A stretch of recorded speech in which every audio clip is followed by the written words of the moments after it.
Hai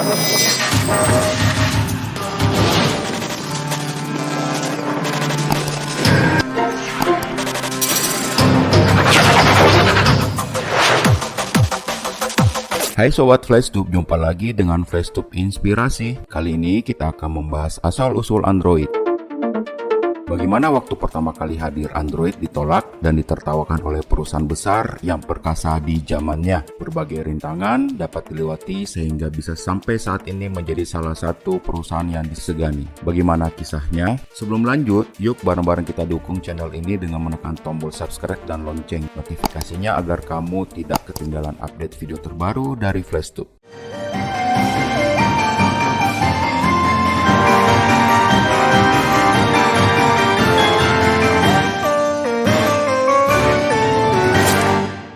Hampir seluruh kemudahan yang kita dapatkan hari ini merupakan hasil kerja keras dari seseorang yang sangat jenius di masa lalu. Di era sekarang, kita dengan begitu mudahnya mendapatkan berbagai macam informasi setiap harinya. Berbagai kejadian, berita gosip, bahkan promosi online shop terbaru pun langsung masuk ke ponsel kita. Dari sekian banyak ponsel yang telah beredar, kita tentu tidak asing dengan sistem operasi Android. Bahkan saat ini, Android merupakan produk unggulan yang digunakan oleh vendor-vendor ponsel papan atas dunia. Android diciptakan oleh seseorang yang bernama Andy Rubin. Dia lahir di kota California, Amerika Serikat. Sejak kecil, Andy Rubin sangat tertarik pada dunia teknologi dan digital. Terlebih, ayahnya dulu memiliki usaha yang bergerak di bidang elektronik, khususnya pada produk kamera. Andy Rubin pernah bekerja untuk perusahaan besar besutan Steve Jobs, yaitu Apple. Dia bekerja pada tahun 1989 sampai dengan 1992. Di perusahaan tersebut, kemampuannya mulai terlihat dan terus berkembang. Ada hal unik tentang Andy Rubin ketika dia bekerja di Apple. Dia sangat tertarik dengan robot karena hobinya tersebut dia dijuluki Android oleh rekan kerjanya. Hal inilah yang menjadi cikal bakal dari nama Android. Akhirnya pada bulan Oktober tahun 2003, Andy Rubin bersama 3 rekannya mendirikan perusahaan bernama Android Inc. Kala itu, para pendirinya bercita-cita membuat sistem operasi pintar yang dikhususkan untuk kamera digital. Setidaknya, cita-cita itu tetap dibawa ketika mereka menawarkan produk ini kepada para investor sampai dengan tahun 2004.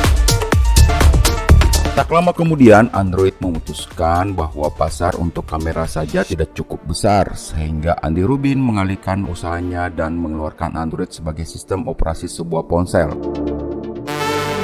Pada saat itu, Andy Rubin tidak mendapatkan investor yang mau membiayai pengembangan Android karena Symbian, Nokia, dan Windows Phone-nya, Microsoft saat itu masih merajai sistem operasi dari ponsel-ponsel. Beruntung seseorang bernama Siti Pelman membantunya dengan memberikan uang tunai sebesar $10.000. Uniknya, Pelman kala itu menolak dianggap sebagai investor. Dia mengatakan bahwa apa yang dilakukannya murni untuk membantu sahabat baiknya tersebut.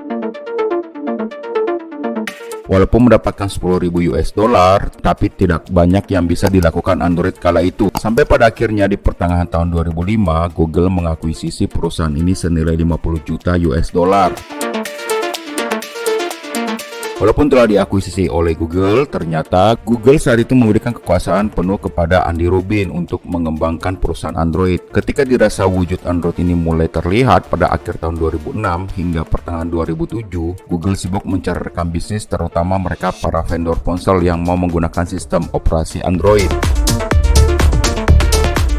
Kisahnya menjadi sedih waktu tidak ada yang tertarik bermitra dengan Google. Lebih dari sekedar penolakan, Android bahkan diremehkan oleh para pesaing mereka. Sebut saja Microsoft dan raksasa ponsel saat itu Nokia. Bahkan petinggi Nokia saat itu mengatakan bahwa suatu hal yang mustahil bagi perusahaan yang mengadopsi Android. Android itu diibaratkan seperti seorang anak laki-laki yang sedang belajar buang air kecil agar badannya terasa hangat di musim dingin.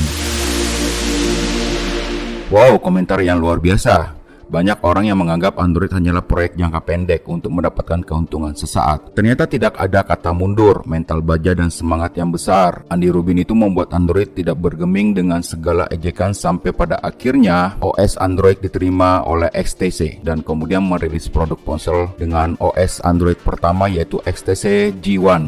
Namun, Sayang produk ini tidak benar-benar begitu populer, nyaris tak langsung diterima oleh masyarakat. Andy Rubin bersama tim berbenah, mereka mencari apa yang kurang. Mereka memperbaiki baterai yang mengganggu, pada akhirnya OS Android kemudian banyak diminati. Hal ini karena adanya niatan para vendor papan atas saat itu, sebut saja Samsung, Motorola, HTC, dan Sony ingin menggeser singgasana iPhone, Nokia, BlackBerry, dan Windows Phone sebagai raja ponsel dunia waktu itu. Vendor-vendor yang memakai Android semakin hari semakin baik, terobosan mereka selalu ditunggu oleh pemburu teknologi. Hal inilah yang membuat Android terus berkembang setiap tahunnya. Dari yang sebelumnya diremehkan, saat ini menjadi sangat disegani. Tidak heran siapa saja yang lambat untuk berinovasi maka akan jatuh bahkan mati suri. Sebut saja Windows Phone-nya Microsoft, Nokia 9, serta BlackBerry yang satu persatu mulai hilang dari peredaran perusahaan. Android terus berinovasi, namun sayang pada tahun 2013 kebersamaan antara Android dan pendirinya yaitu Pak Andy Rubin harus berakhir. Dia mundur dan memilih mencari tantangan baru dengan membangun Essential di awal tahun 2014. Sampai hari ini Android telah mengeluarkan 10 versi lebih sejak dirilis pertama kali tahun 2008. Itulah cerita inspirasi dari Andy Rubin, sang penemu Android. Semoga cerita inspirasi ini dapat memberikan motivasi buat sobat Flashstop untuk tetap berkarya dan jangan berhenti sampai cita-cita kalian dapat terwujud. Tetap semangat ya.